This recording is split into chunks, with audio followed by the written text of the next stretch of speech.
안녕하세요. TQQQ 연구소입니다. 오늘은 레버리지 ETF 투자자라면 한 번쯤 고민해봤을 질문을 다루겠습니다. 왜 SOXL을 안 하세요? AI 시대의 반도체 전망은 좋고 같은 3배 레버리지인데 수익률은 SOXL이 더 좋아 보이는데 왜 굳이 TQQQ를 고집하느냐? 합리적인 질문입니다. 그래서 오늘 이 질문에 대해 숫자로, 수학으로, 그리고 역사로 답하겠습니다. 결론부터 말씀드리면 SOXL은 좋은 ETF입니다. 하지만 장기 레버리지 투자의 도구로는 구조적으로 TQQQ에 열등합니다. 감이 아니라 수학이 그렇게 말합니다.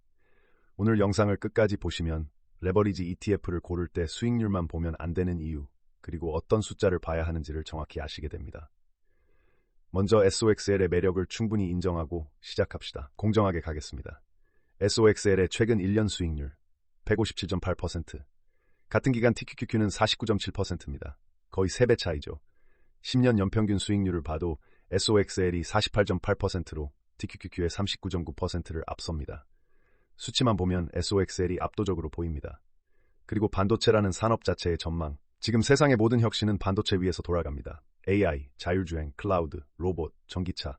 전부 반도체 없이는 불가능합니다. 엔비디아, AMD, 브로드컴.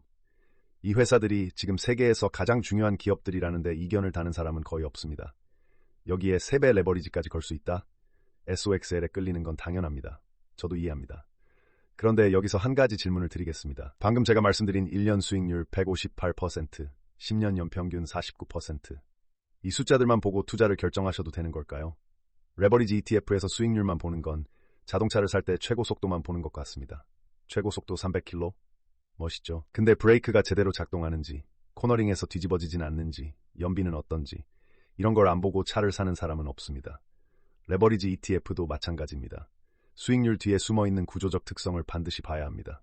그중 가장 중요한 것이 바로 변동성입니다. SOXL의 연간 변동성은 117.7%입니다. TQQQ는 66.9%입니다. 이 숫자가 뭘 의미하는지 구체적으로 풀어보겠습니다.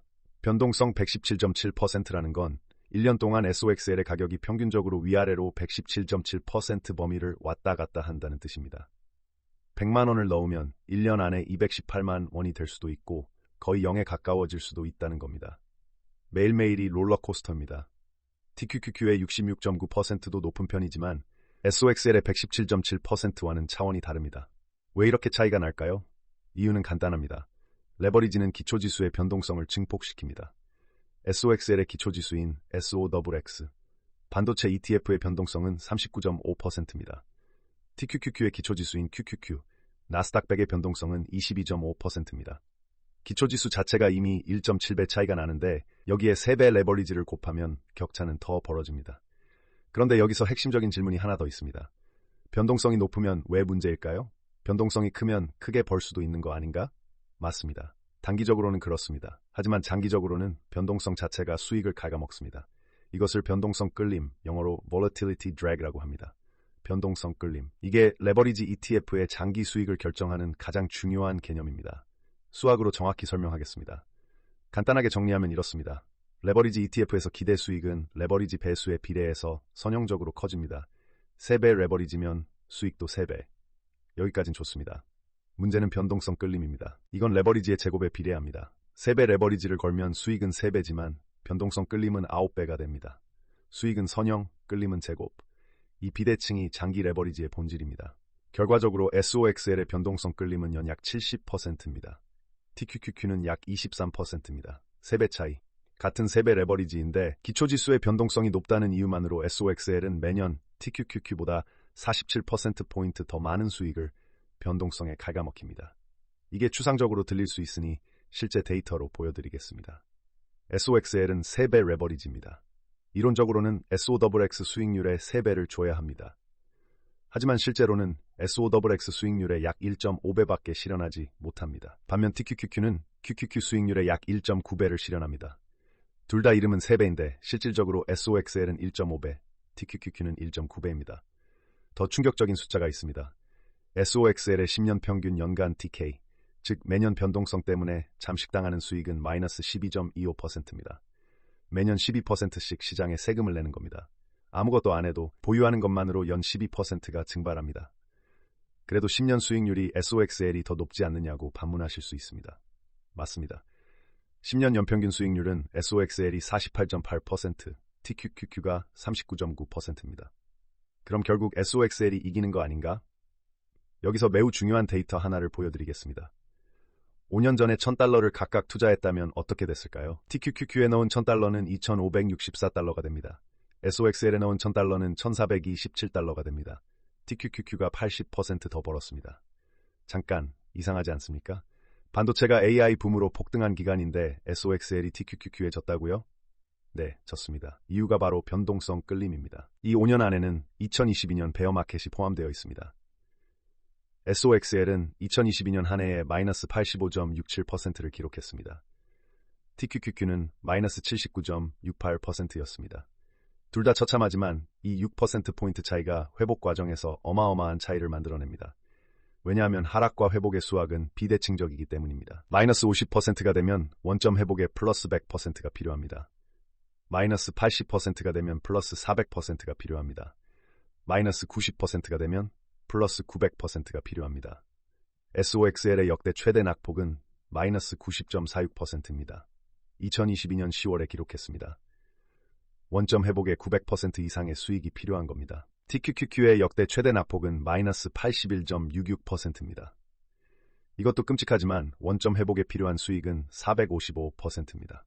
455%와 900%, 2배 차이입니다. 같은 3배 레버리지인데 회복에 필요한 에너지가 2배 차이가 납니다. 그리고 이건 역사적 최악의 경우가 아닙니다. 이게 실제로 3년 전에 일어난 일입니다. 이론이 아니라 현실입니다. 사실 SOXL의 이 극단적 변동성은 우리가 기대하는 3배가 아닙니다. 베타라는 지표를 보면 더 명확합니다. 베타는 시장 대비 얼마나 민감하게 움직이는지를 보여주는 숫자입니다. 3배 레버리지 ETF라면 베타가 3 근처여야 정상입니다. TQQQ의 3년 베타는 3.59입니다. 3에 근접합니다. 이름값을 합니다. SOXL의 3년 베타는 5.24입니다. 5.24. 3배 레버리지인데 시장의 5배로 움직인다는 뜻입니다. 왜 이런 일이 벌어질까요? 반도체 자체가 시장보다 변동성이 큰 섹터이기 때문입니다. 반도체 지수의 베타가 이미 1.7 정도인데 여기에 3배를 곱하면 1.7 곱하기 3 약 5.1. SOXL의 실제 베타 5.24와 거의 일치합니다. 결국 SOXL은 이름만 3배 레버리지이고 실체는 5배 레버리지 상품입니다. 5배 레버리지를 장기 보유한다? 학술 연구에 따르면 이건 포트폴리오가 0에 수렴하는 영역입니다. Journal of Investing에 발표된 연구에서 변동성이 큰 섹터의 레버리지 ETF 포트폴리오는 장기적으로 가치가 0에 수렴하는 경향이 있다고 밝혔습니다. 실제로 어제 3월 12일 장에서 무슨 일이 있었는지 보겠습니다. QQQ가 마이너스 1.72% 빠졌습니다. 그날 TQQ는 마이너스 5.11%였습니다. 대략 3배. 예상 범위 아닙니다. 같은 날 SOXX는 마이너스 3.48% 빠졌습니다. SOXL은 마이너스 10.36%입니다. QQQ가 1.72% 빠지는 평범한 하락이래 SOXL 투자자는 10%를 잃습니다. 이게 매주 쌓이면 어떻게 될까요? 3월만 봐도 월 초부터 12일까지 TQQQ는 마이너스 5.77%입니다. SOXL은 마이너스 19.89%입니다. 3.4배 차이. 불과 2주 만에 SOXL 투자자는 자산의 5분의 1을 잃었습니다. 여기서 반도체 산업 자체의 본질적 특성을 짚어야 합니다. 반도체는 세상에서 가장 경기순환적인 산업 중 하나입니다. 1963년 반도체 산업이 태동한 이후로 13번의 침체기가 있었습니다. 평균 4.5년마다 한 번씩 다운사이클이 옵니다. 2000년 이후만 따지면 6번, 평균 3.7년마다입니다.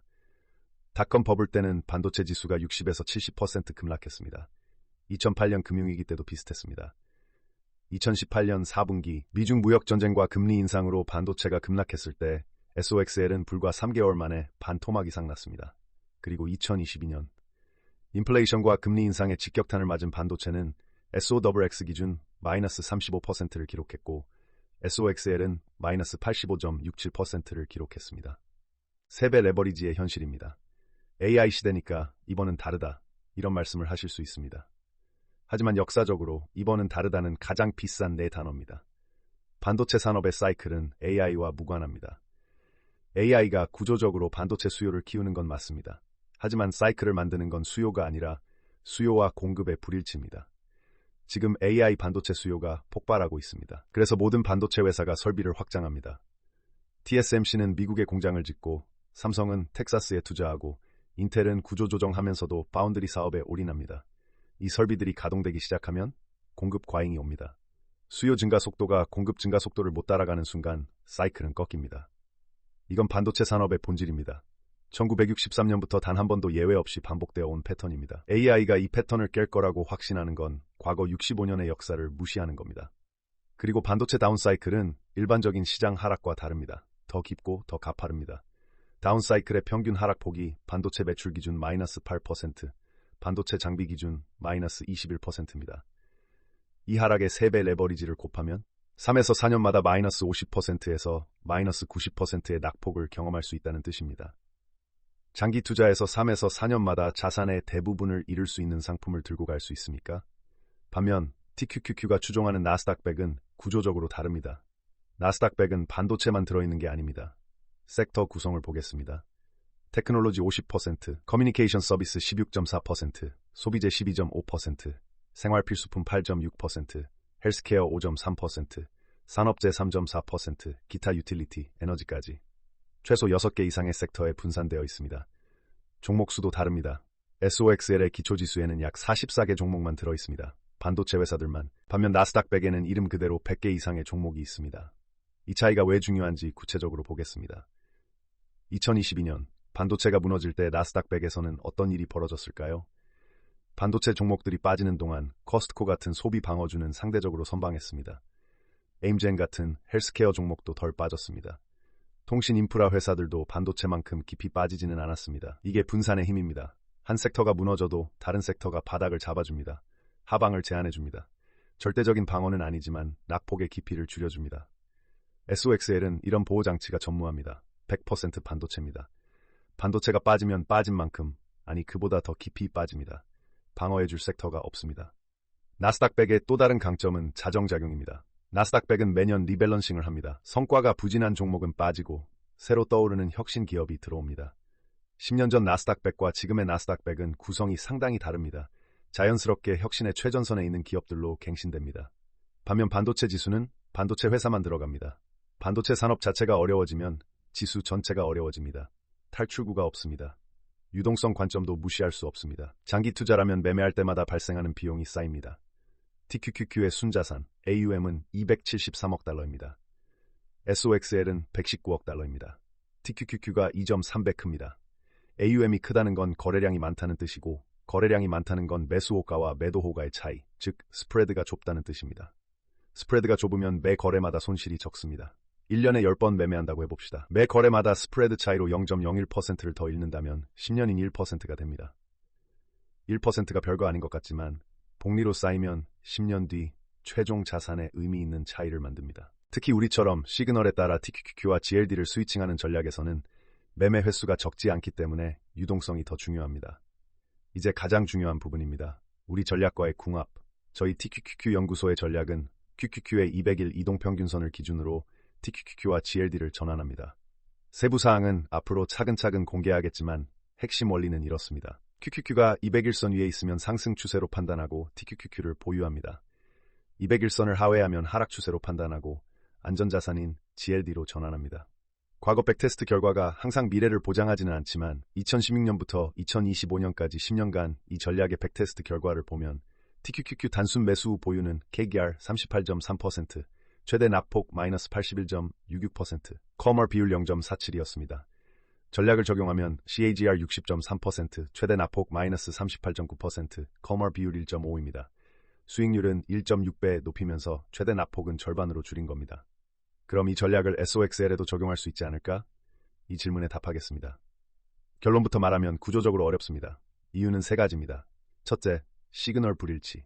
우리 전략의 시그널은 QQQ의 200일선입니다. QQQ와 SOXX는 다른 지수입니다. 같이 움직이는 경우가 많지만 항상 그렇지는 않습니다. QQQ가 200일선 위에 있는데 SOXX는 이미 하락 추세에 진입한 경우가 있고 그 반대도 있습니다.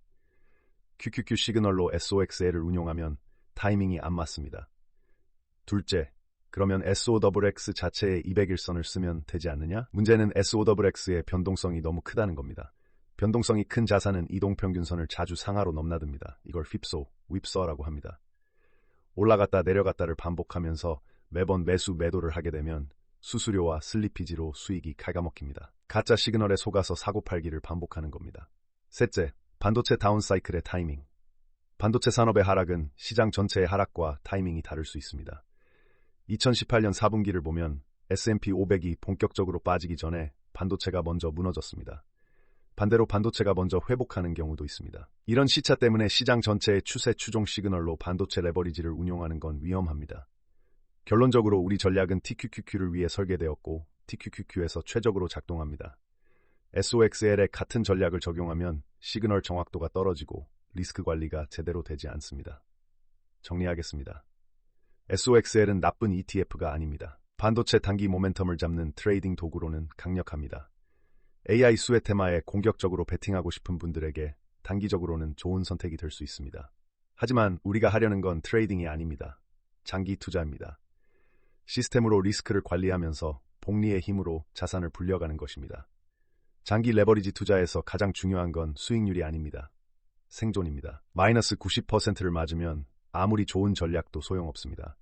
원점 회복의 900%가 필요한 상황에서는 전략이고 뭐고 없습니다. 버티는 것 자체가 불가능합니다.